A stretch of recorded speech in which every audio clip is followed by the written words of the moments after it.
Oho zührü cinanımdır ey mahım gıyhanım. Ağlamam mahımdan gitsin gelirim. Nüçük terk eylerim ey sen yahrımanım. Ağlamam mahımdan ey gitsin gelirim. Ay ay ay gitsin gelirim.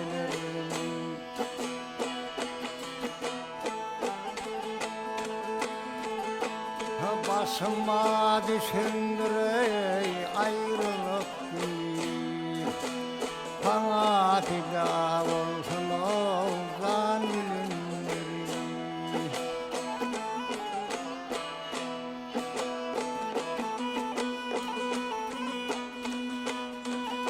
Ey razı ol babahan öldürse beni, öldürse beni.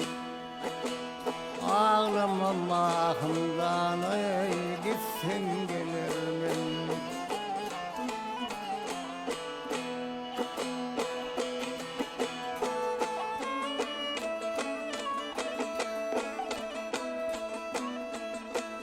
Aha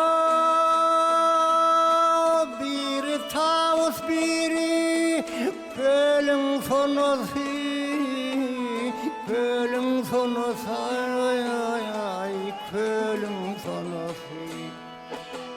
Yaktı beni iki kıydın nanası.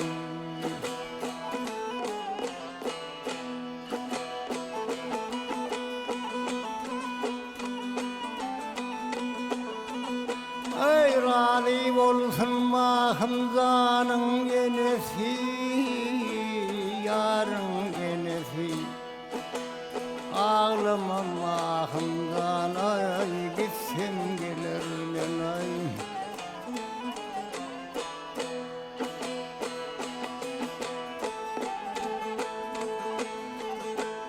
Ahir diyer söyledim ay iki terini.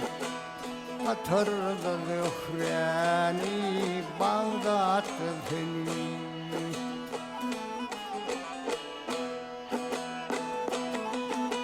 Ödüm köp ağlayıp ağlatma beni, ay ay ay ağlatma beni. Ağlamam ahımdan ol gitsin